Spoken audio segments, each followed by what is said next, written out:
Well, when we knew we were coming down to the desert, Brock, we knew there was one big reason, one thing we wanted to do here more than anything else, and that is sit down with a guy joining us right now across the table, Julio Rodríguez. Good morning, Julio. How are you? Good morning, guys. Really good, really good. God, Thank you for having me here. It is so good to see you, seriously. How was the Super Bowl? It was really fun. It was really fun. How did that come about? Gatorade, honestly. Yeah, they were the one that hooked it up. They were the one that kind of say, okay, we got a little sweet out there, so come join us. They invited you. You don't have to ask. They're just like, hey, you want to come to the Super Bowl? So that's how it works. Right. Well, I wasn't sure whether hey, I'd like to go to the Super Bowl. Could you hook me up? Sure. So they wanted you there. Yeah, they were the ones that say, I was like, okay, if you have that space for me, I would definitely gladly join. You ever been to a World Series to watch? I haven't been able to watch it. Would you do that? Like go into a Super Bowl to see it at kind of the biggest spectacle? Would you ever want to do that, or just wait till you play?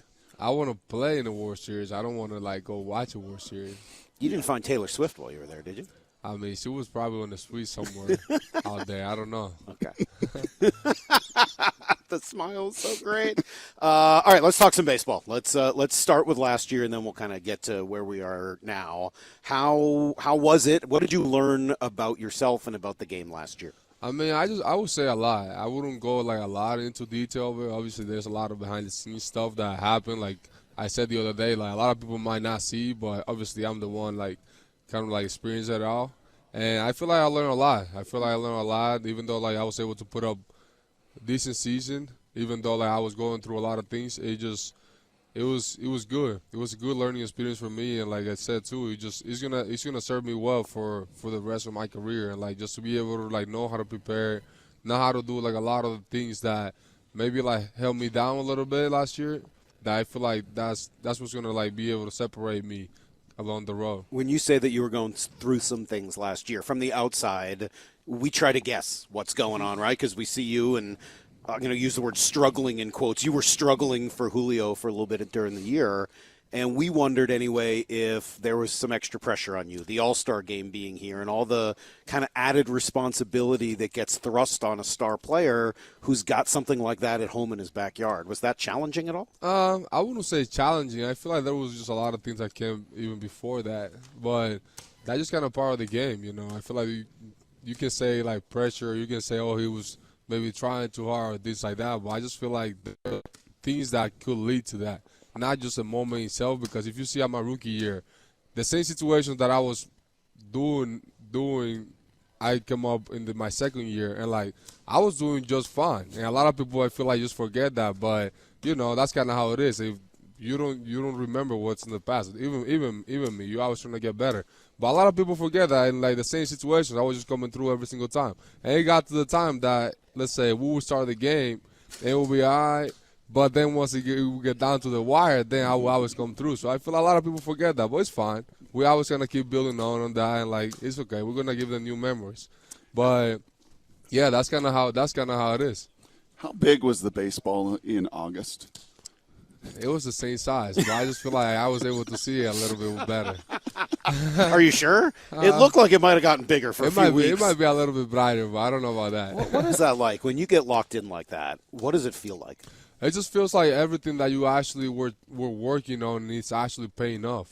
And that's kind of how I see it. I feel a lot of guys, they just don't know how to explain it. But for me, it was like everything I was working on, everything that I wanted to put myself in the position for, it was working. It was I was actually getting what I wanted in those situations. I was actually putting myself in that right position to be able to perform, and I felt that's what was happening in August, and that's what I'm looking forward to keep working on and keep doing this year. You hear athletes say, "I was just in the zone." A basketball shooter, right? And the hoop looks enormous. Or watch this guy on a golf course. Oh, and it's just like, man, there's just right where it's going every time you hit it. Yeah, right out of bounds. When you're in that stretch as you were in August, does it feel like you're quote unquote in the zone? I want to say it again. I just feel like the things I was preparing for were coming alive in the game. The things that I was just doing behind the scenes that were coming alive in the game, because it wasn't just I was waking up and just going to bat second and then just go out there and go 4 for 4. It was not like that.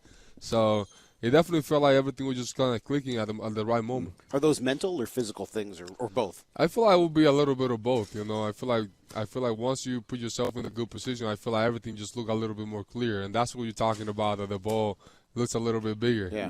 So we're talking to Julio Rodríguez. I wanted to ask you about some of the guys that help you get there. And I know you got a fantastic group here with the Mariners, but you also have some folks that you've been working with outside of the team for years. And I think I have the names right. Oswaldo Diaz, right, who's your hitting coach.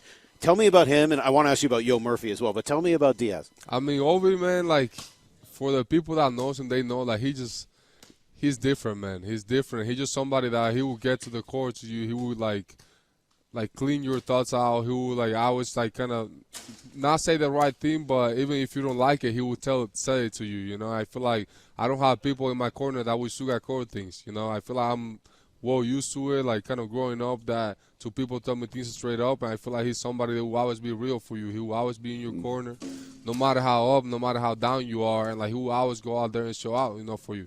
And, like, show up for you. And I feel like that's something that I really appreciate about him. And I will never take it for granted because I feel like you got a lot of people that who try to say a nice thing to you or who say trying to, like, make it feel good for you. And, like, for him, I look at him with so much respect because he will always just tell me things straight up. He will always just try to, like, obviously, like, get me from whatever bad situation or, like, struggle situation, like, whatever it is that I need that I cannot figure out for myself at the moment. I feel like he's one of the first guys that will always be hitting me up or, like, will always be like, okay, like, I'm here for you. And, like, he will let me know that I'm here for you no matter what, no matter if it's good, no matter if it's bad. It's cool. A year ago, we sat here and asked you a whole lot about handling all the attention. And to your point, everybody wanted a piece of you. And you know, we've chatted. I was around Peyton Manning for a couple of years, worked with him. And his circle got smaller and smaller, like, because everybody wants a piece of him and everybody wanted to be around him. As you navigated that last year, do you feel more comfortable? I feel a lot more comfortable now. You know, I feel like I'm definitely, like, prioritizing that my time. You know, I'm definitely prioritizing, like, my own schedule. And I feel like that's one of the things I feel like I can share here that it definitely was huge for me that I learned last year because at the end of the day, not everybody really is going to understand that. You know, like I kind of been saying a little bit, it's like I'm walking with these shoes and I feel like I know what it feels like to be able to have to prioritize myself. Yep. And, like, while a lot of people want me is to perform out there, you know, so they don't understand what it feels like to actually focus on your stuff and, like, get ready. It's time management, really, It's time right? management, It's time management, but it's also being able to say no. As a young guy, I mean, Kyle was here yesterday, right? And he's like, man, I remember first camp, I'm saying yes to everything. I'm everywhere. I'm doing right? Because you just want to build that equity. And then when you get to certain levels, you think, oh, it should be easy to say no. Why can't you just say no? Like, it's not that easy. And especially when I feel like I'm getting more comfortable, like I said, but especially when the other person just don't see it or don't understand it. In a way, you could say it's a little bit disrespectful of them to not, like, trying to put themselves in your shoes. It's like, I don't just come out here and just go to the field. I feel like there's a lot of things behind the scenes that you got to get ready for. Yep. You got to hit your training room. You got to hit your weight room. You got to go to do your cage work. You got to, like, take care of a lot of little things that matter for you, matter for your game, matter for the team, matter for your teammates. So I feel like that's why a lot of people don't see that happens behind the scenes. It's sad a little bit. I mean, there's an element of it that's sad. And I remember when we first got to meet you a couple years ago and you were a rookie and, you know, the smile and you're so happy and everyone's going, God, I hope that lasts because we've seen so many. Sitting in the stands at the game. Right, exactly. We've seen it with the athletes before where at the beginning everything is easy and then unfortunately they do get, you know, everybody who wants a little piece of them and it adds up and then they have to start saying no more often and they can become – I don't know if the word is jaded or hardened or frustrated with sort of the whole situation. And I just remember us talking, God, I'm really rooting for him because the smile is so great and he seems so happy. And it does feel a little sad that you have to say no to people along the way because I'm sure that's not who you are. No, definitely. But, like, at the same time, I gotta prioritize what is the best for me and this whole group. And, like, for our whole goal that we have because I would love to just hang out here with every single fan. It's time for all the kids, you know, like, kind of, like, encourage them to keep, like, growing, learning, and all those things. But at the same time, I got something to do here, you know, like, and that's kind of the reality of it. Even though, like, people will get a little bit mad and things like that, but I feel like eventually my hope is that they understand why I'm doing it, you know. Did you talk to Ichiro about it? I know we asked you about this last year, and we couldn't help but notice you playing catch with him yesterday because he's the only one here who has to really understand what it's like to have that many people. And he said no to every interview request for the entirety of his career, so he's good at saying no. Yeah. Do you talk to Ichiro about that stuff? I definitely talk about a lot of different things with Ichiro, honestly, about that or about baseball or about Japan or about whatever. I feel like we always talk about so many different things. And that was something that, like, I will always say, like, he always told me, like, the view of people, they can change towards you, but the view of yourself can never change. So I feel like that's something that allows me to say no and, like, prioritize what I like to do. And what I like to do the most is playing this game and, like, be able to do it at the highest level I can. How about from a pure baseball perspective? An area of focus for you this offseason?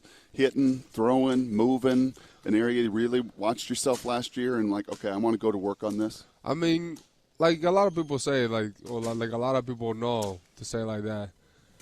I'm always the type of person that we always trying to grow my game as a whole. You know, I feel like there is always room to get better everywhere. There's just hitting, throwing, like the way that I'm moving, like all those little things. I feel like I'm somebody that will always go out there and try to grow my game, man. Like I feel like I'm somebody that's really honest with myself in the things that I need to get better. And like I said, I don't have people that will sugarcoat it for me, and I don't need that either. So I feel like we always focusing on getting better in every single aspect of my game. How hard is it to stay within yourself? We always hear not to swing for the fences, not to try to pull everything, try to go to right center. It sounds so easy to say, right? Yeah. Just go to right center, Julio. Yeah. What are you doing out there? Just hit it the other way. Yeah, come on, just go the other way. This guy's throwing 102 with a ridiculous slider. Just go the other way, Julio. What's your problem? How do you train yourself to be able to do that? I just try to stick into your strength. I feel like that's the best way that you can do it, sticking to your strength. And what is your strength? I feel like obviously, like for everybody, stay in the middle or stay with your plan. You know, it doesn't have to be always the middle, but like stay with your plan and building like a good plan. Like we were talking in August, I feel like I was building the right plan and like things were getting a little bit more clear. So, and like we always talk, there were other things or whatever, but that's fine. But just kind of staying within yourself is the best way to do it, is by staying with your plan. How important is April? How important is getting off to a good start for you, for this team? That's kind of the one area the last couple of years that, and the weather's hard and all that stuff. And Scott told us, hey, we talk about that. We don't duck, tough circumstances. But how critical will April be individually and collectively? I feel like not just April, every single month. Every single month is going to be important for us. And I feel like to focus in that is going to be huge because, we're outside, like 1 game, 2 game out, like it hurts in a way to be able to play for something the whole year and then just kind of like slip through our hands. So I feel like every single month is going to be important and every single game. Well, the way that I view it too, and something that I thought about this offseason, like time will pass. Doesn't matter if it's going to be 120 games, 200 games, whatever it is. Like the days are just going to pass. So I feel like how you take advantage of those days, and I feel like that's kind of like the whole why I think a lot of us should focus on. Like even though if it's a long season, even though if we got time or whatever it is, we might be thinking, it's just like time will pass. How you take advantage of that time, and that's what's going to really separate it. Speaking of time, when we were here last year, we were talking a lot about the new clock and the new rules and how it was going to affect the game. And I was actually reading through some of your interviews from last year saying, hey, I'm excited about it and it's going to be quick and everything else. How a year later, how much did it affect the game? What did you make of the clock and all the new rules in the game last year? For me, at the end, I got used to it, but in the beginning, it was a little hard for me to find my routine, my rhythm into like going to the plate. Even though like people might not see that, but for a lot of us, we have our own tempo, we have our own routine, we have our like a lot of little things that kind of get us to get in that right mindset. And I feel like it was a little tough for me to get used to the clock, find my rhythm within it, and like. You could feel rushed. And you could feel unprepared once you step on the plate because you feel like, oh, what I used to do a year ago when I had my own time, now I cannot do it. Now I got to do it a little bit faster. Now I got to be worried about what time in the clock is at and all those little things that they can definitely affect your game a little bit. It's all about time management. Right, it's just time It's all management. about time management. That's going to be the so theme many of the different day. ways. Yeah. And it feels, Salk and I have said this, and Maura and Justin, gosh, there's a lot of new faces.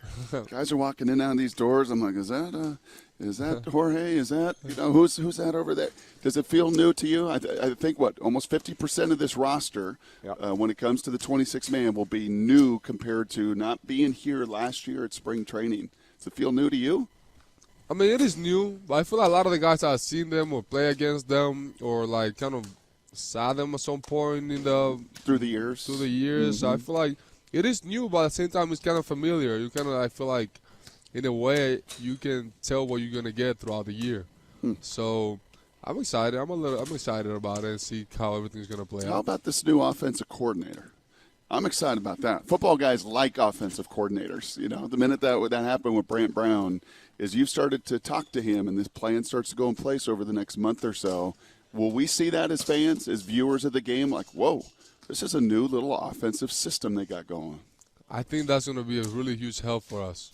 It's going to be a really huge help for us because I've been talking to him a little bit. Whenever I'm in the cage, obviously I'm being a little bit backed out because of my hand or whatever, but that doesn't really matter. But I think he's going to be a really huge help for us. He has a really good head on his shoulder. He has a really good thought process for things, and I like his focus. It's not about doing all the flashy things, but doing what we really need to do the most to win the ball game. Which at the end of the day, that's what is going to matter the most. And if you're able to help your team win, you're going to do every single thing you can to have that great year that you're looking for. I mean, we're not going to see you bunt though. You never know. You never know. Back of surprise. Yeah. Man. How is the hand? It's actually good. Yeah. It's actually good. And it was just like Scott was saying earlier. I just swung a lot. I swung a lot this off season. I've kind of been ramping it up, and I used some different knobs here because my other bats were not here yet, like my training bats, and that kind of affected a little bit more, kind of flare up. See a different knob, is that you said, on the bottom? Yeah, on the bottom, Yeah. because I didn't have my training bats here, the ones that I'm used to swing. So it just kind of flared up a little bit, but it's nothing that I was worried about to begin with. But when we saw the doctor, everything, he said, okay, no, you're good. You just need to dial back a little bit and just let it recover because none of us were worried either. Right. Nobody was worried. Nobody here was worried. No one in Seattle was worried at all. Everyone felt totally fine with it. Yeah, no, it was funny to see a lot of people just kind of oh my God, whatever. But I'm good. There's a lot riding on you. There's a lot, they need you. You're a huge part of this thing. I'll be there. And that's one of the reasons I'm sure Scott came to visit you in Florida this offseason. We've heard a little bit about his world tour and going to the Dominican to see Luis and going to see you and talking to Cal and visiting Logan and all of it. What was that conversation like with Scott when he came to visit you, and what did it mean to you? I mean, it meant a lot, for him to show the level of respect and for what I do, for what we're doing here, and just to feel that we have that good connection, and that we were able to talk and just on a different setting. I think it's going to be really good for our relationship as a player and manager. What does Dad wear when he comes and visits you? Poppy, what does he wear? What does he? I mean, he had his nice little stuff, so it was good. Good. I would wear the same thing, though. You take him out at night, or is that just a daytime only? It was daytime, but he came and ate at my place, so That's cool. yeah. Really, really cool. How do you feel about the offseason and the direction the team is going right now? I feel good. I feel like we're in a really good spot. We're in a good spot, and I think that a lot of people here in this team and with the players that we have, they know what we need to do. That everybody knows themselves and they know what we need to do. You've played 2 seasons, and each of them have ended a little bit differently, right? You had the thrill of the playoffs and Cal's home run, and then going to Toronto, and the unfortunate, incredibly long, frustrating end to that game at home against Houston, and then last year, falling just short, a game or 2 short of Houston and Texas. How did you feel in those moments, especially last year, as the season was coming to an end? I mean, there is more to do. That's kind of how I feel. And I feel like that's not a secret for anybody, or if it's a secret, I want to win. That's just the plain and simple like that. I want to win, and I want to do whatever needs to be done to win. And there is more to do. That's how I felt. Okay, we had a really good year. We ended the drought, but I didn't want to just end the drought. I wanted to win. I was in there. We were all in there. So I feel like that's the only thing that I can think about. That there is more to do until we get to where we want again. Like every single year is being a building block for that. And yeah, a lot of people will say, "Oh, you guys fell out of the playoff," but there is a lot of growing into losing sometimes. So I'm excited for that. Last two things for me, kind of similar, but on other ends of the spectrum. Maybe I see pictures of you with Kevin Durant. We talked about the Super Bowl, some of the circles you're in. Has there been a really strong, great piece of counsel or advice that someone in those shoes has given you over the years that you're like, man, I really appreciated that? Or, man, now that I'm living this and walking this life, now I see that and feel that a little more. I mean, obviously, I feel like I got to talk to a lot of different people that are kind of in that level.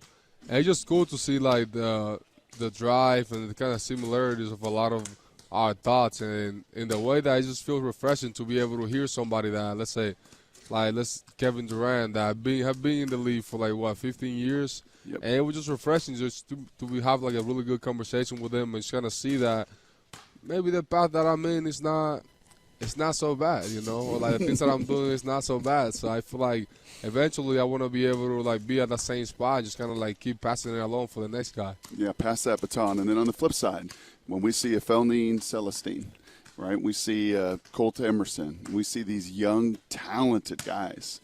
Do they reach out to you? Do you reach out to them in a similar vein? I just feel like every time I can share something with them, I will always talk, you know, because I feel like I know firsthand what it feels like to be eager for like knowing more, like learn more, and like just what is the next step to kind of like keep going forward. And yeah, every single time that I can talk to them, I always kind of like try to share something with them. Felnine's pretty good, huh? Nobody can see the face that Julio's making right now. It's the same thing people used to do about Julio, right? They just sort of chuckle and be like, yeah, you're not supposed to be able to do that. Because we've heard some things, right, from people that – We've heard he's pretty talented. No, he's definitely really good. I'm excited to see what he's going to do on this side, too. He sure got the baseball build, man. He looks like a ball player. I know that. All right, Julio, last thing. This year, we got to keep you away from these little scuffles.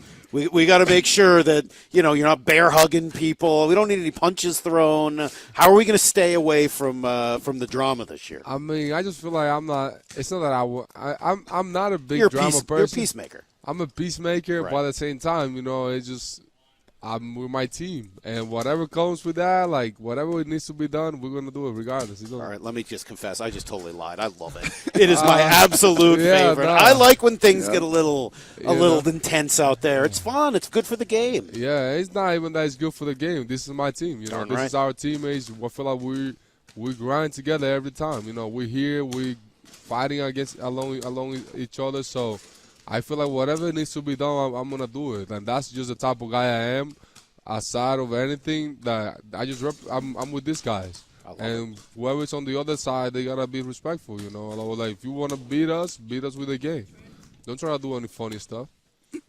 I love it, man. I love that so much. It's pretty good being Julio Rodríguez, isn't it? It's all right. We'll let you go be Julio somewhere else. Thank you so much. Really we appreciate you sitting down and giving us some of that valuable time. Go manage it, and we'll talk to you hopefully soon. All right, thank you, guys. There you go. There's Julio Rodríguez. What a world, man. We'll be right back to discuss Brock and Salk, Seattle Sports on 710.